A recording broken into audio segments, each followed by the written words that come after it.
mga inaanak niyo. Ay, teka, mas pati nga na makeup. Ano, bakit? Ay, flawless na. Pwede na. Konti na lang retouch. Okay, Kayo, retouch kayo, na lang. ayusan mo din tong isang to para pumogi dahil mag-i-speech pa yan mamaya. Ako nang bahala dito, pare. Sige, pare. Mangingising-isip ako. Master, go, go, go! Dapat mauna tayo sa venue. Teka. Diba? O bakit nauna ka? Parang ikaw yun. Hindi ko alam. Basta ikaw nang Ay, oo, bahala. mag-makeup. Kaya ko yun, magaling sa mag-makeup while ganyan. eating. Kaya ko yan. Hindi kaan niya. Oh, Mars! Ano, attend ba si Andeng tsaka si Jeff? Tinext ko kagabi at saka kanina pero walang reply. Talaga, tawagan mo. Tatawagan ko, hindi nga ako sinasagot. Nakatututin na yan, tawagan mo. Sige na nga. Mabulunan ka dyan. Hindi, nabulong ako. Saka. Diyos! Naka-off yung phone eh. Text mo! Si Andrea na lang. Si Andrea na lang. Naku, busy.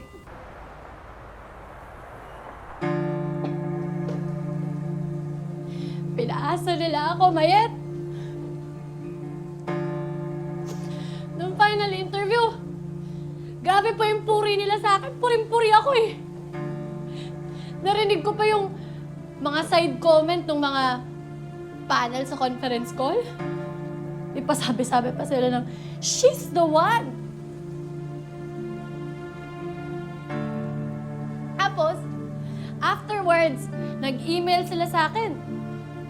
Oh! Hindi daw ako natanggap. Kasi ang gustong virtual assistant ng boss ay lalaki. Ba? Nakakainis! Ang unfair! Sobrang sexist!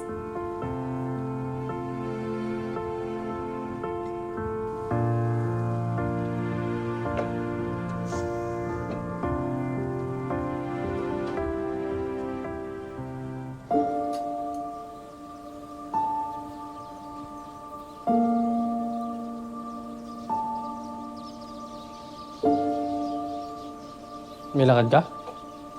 Tayo. Ngayon yung party ni Jessica. Hindi tayo pupunta. Jeff, pagbigyan mo na nanay mo. Hindi. Ay, sorry po, Tay. Akala po kasi namin ni Nanay, pupunta tayo. Para makipag-usap ka po kay Mama Ganda. Para ayusin niyo na po yung problema niyo. Anak, sorry ha. Hindi ba kasi kami ready ng tita Andrea mo na kausapin si nanay? Okay lang po. Naintindihan ko, Tay. Di naman po pwedeng ipilit. No worries po. Sige po, Tay. Magbibis lang po ako din.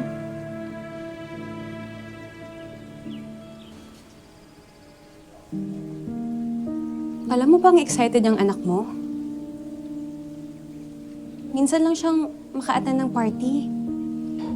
Eh, sinaintindihan mo naman ako, ano ba? Yung sama ng loob mo, oo. Ang hindi ko gets yung dadamay mo pa yung bata.